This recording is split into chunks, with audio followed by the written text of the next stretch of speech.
Créer de la musique sans effort, c'était plus compliqué que ce que je pensais, jusqu'à ce que je comprenne le truc qui a tout changé. Quand on se lance dans la musique, généralement, on dépend tous d'une chose, l'inspiration. Et l'inspiration, vous devez le savoir, c'est très aléatoire. Parfois, on est très inspiré, on arrive à faire une, puis deux, puis trois musiques, et puis parfois, on peut passer un jour, une semaine, 2 semaines, un mois, sans créer le moindre morceau. Et là, c'est le drame.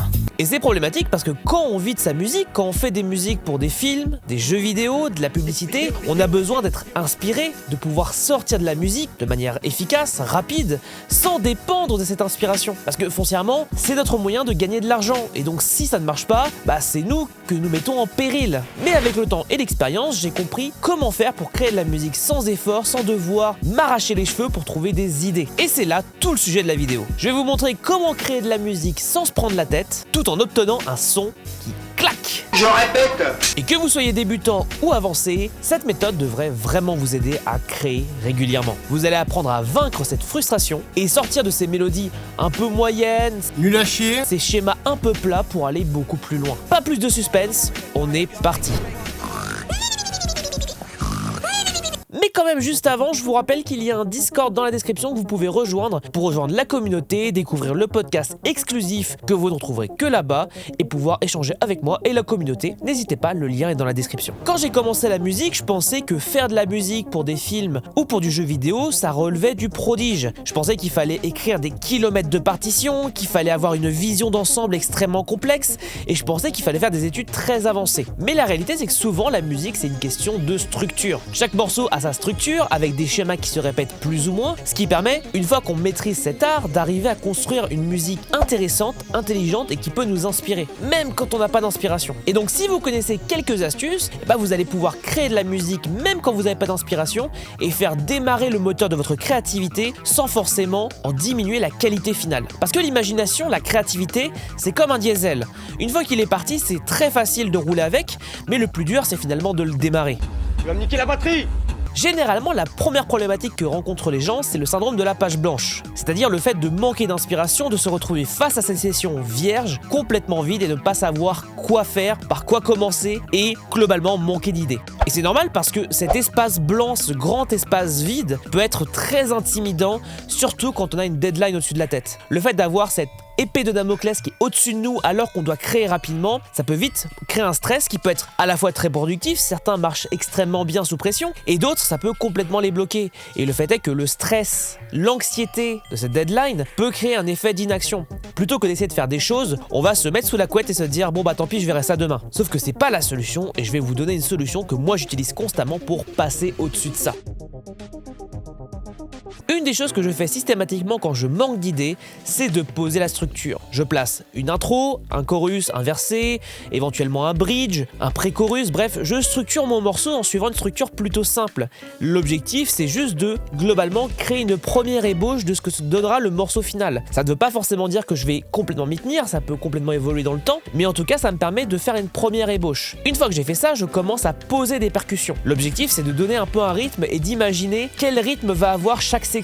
Une fois que j'ai fait ça, j'ai un peu un grand squelette du morceau. Ensuite de là, je vais commencer à poser des bases. Soit je pianote pour trouver une mélodie un peu intéressante, soit je pose un autre instrument secondaire, ça peut être une basse par exemple, comme ça peut être des pads. L'objectif, c'est d'avancer pas à pas sur les éléments qui m'inspirent. Et d'ailleurs, quand j'ai pas d'inspiration, j'hésite pas à aller piocher dans les presets des différents instruments que j'utilise. Ça me permet généralement de trouver une première idée, une première ébauche, qui n'est jamais réellement définitive, mais qui me permet au moins d'avancer. Un truc que j'aime beaucoup faire en général comme structure, c'est une intro, un chorus, un verset, un chorus, et ensuite je mets un bridge, pré-chorus, et ensuite un chorus que je répète 2 fois de suite, et l'outro. C'est un truc que j'aime bien faire. Parfois l'intro et l'outro, je la retire pour faire une boucle un peu plus jolie. C'est vraiment très relatif en fonction de ce que vous faites et du genre de jeu sur lequel vous travaillez, ou même sur un film. Le deuxième point, ça peut être le manque d'inspiration. Parce que quand on crée, on peut rapidement se retrouver à tourner en rond. On fait systématiquement les mêmes schémas, les mêmes structures, les mêmes mélodies, et finalement tout ce qu'on fait, ça ressemble vachement au morceau qu'on a fait hier et le morceau d'avant-hier. C'est normal, notre cerveau cerveau et notre créativité, ils aiment bien les schémas qui se répètent. Ils aiment bien réutiliser des techniques qu'on a déjà utilisées parce que c'est des zones de confort finalement. On ne sort pas de notre zone de confort, on est dans quelque chose qu'on maîtrise et qu'on connaît. Donc pour ça, il n'y a pas 25 solutions, il faut sortir de cette zone de confort et aller dans l'inconnu. Pour ça, j'ai plein de solutions à vous apporter, mais je vais en lister globalement 3. La première, c'est d'aller regarder ailleurs pour s'inspirer. Ça ne veut pas dire copier ce que font les autres, ça veut au moins dire regarder comment eux ils font et s'en inspirer pour faire quelque chose de nouveau. Ça peut être par la structure par exemple, comme ça peut être par la manière d'orchestrer le morceau. Vous pouvez reprendre des idées d'instruments, de composition musicale pour vous l'approprier et créer quelque chose de nouveau. Une deuxième solution, c'est souvent de sortir des instruments qu'on utilise le plus et utiliser un nouvel instrument. Ça peut être un nouveau synthé, un nouveau VST ou bien carrément un instrument que vous n'avez jamais utilisé qui est dans votre studio. Vous dire comment je peux l'utiliser de manière un peu créative. La troisième solution, c'est d'utiliser un projet que vous n'avez jamais utilisé. Par exemple, moi ça m'arrive régulièrement de composer des musiques, j'en ai parlé récemment dans la vidéo où je parlais de comment vivre de sa musique. Ça m'arrive régulièrement d'avoir des morceaux qui ne sont jamais utilisés parce qu'ils n'ont pas plu au client ou tout simplement parce qu'ils n'avaient pas la place dans le projet final. Tous ces projets-là, je les garde dans un dossier que j'appelle le dossier pot pourri et dans lequel je vais venir piocher dès l'instant où je manque d'idées. Parce que forcément, en 10 ans de carrière musicale, j'en ai composé des morceaux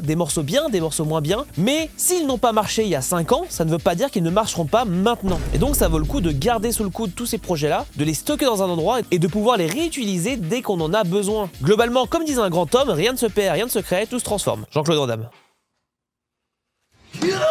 Un autre point, et ça c'est un truc dont j'ai beaucoup souffert pendant des années, c'est de vouloir surcomplexifier ces morceaux. Rajouter une mélodie, une contre-mélodie avec un autre élément secondaire qu'on entend au troisième plan, avec énormément d'instruments et on va mettre 50 VST les uns au-dessus des autres qui font la même mélodie. Et après ça devient une sorte de brouhaha général où on n'entend rien et on comprend pas ce qui se passe. De manière générale, quand on veut un son plus gros, on a tendance à vouloir rajouter des éléments, ça marche pas. Quand on veut un gros orchestre, on essaie de rajouter un maximum d'éléments, ça ne marche pas. Personnellement, j'ai une astuce pour ça, limitez-vous, beaucoup. Le jeu vidéo, on a fait les frais pendant des années.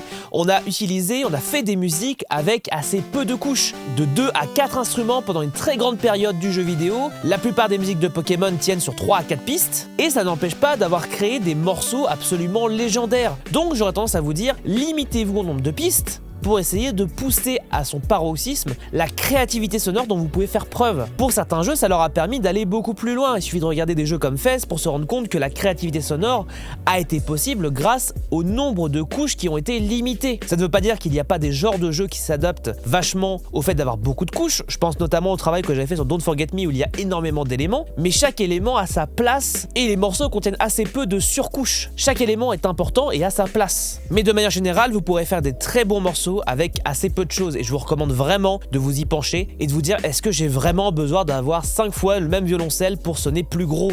Here we go again. La réponse est généralement non. Ce qu'il faut retenir dans tout ce que j'ai dit jusque-là, c'est que créer de la musique, c'est pas de la magie, c'est pas une épiphanie divine qui vient vers vous pour vous aider à trouver de l'imagination.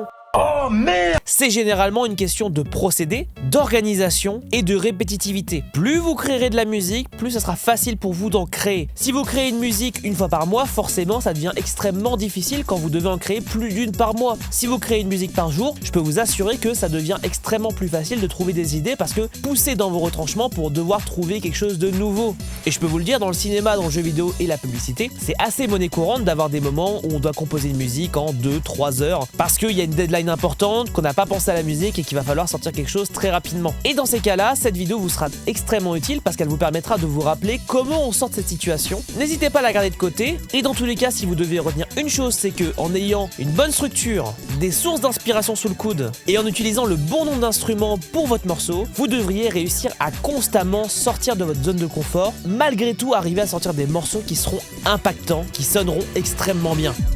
J'espère en tout cas que cette vidéo vous aura aidé. Et si c'est le cas, n'hésitez pas à vous abonner, à mettre un petit like et à me dire dans les commentaires si vous avez peut-être d'autres astuces qu'on pourrait rajouter à cette vidéo. Faites-le savoir dans le commentaire, je suis sûr que ça aidera beaucoup de gens. Et je vous rappelle que vous pouvez aussi rejoindre le Discord pour avoir accès à toute une communauté avec énormément de ressources complémentaires à tout ce qu'on a dit aujourd'hui. Le lien est dans la description. Voilà, c'est tout pour moi, je vous souhaite à tous une bonne journée et je vous dis à la prochaine. Tchuss!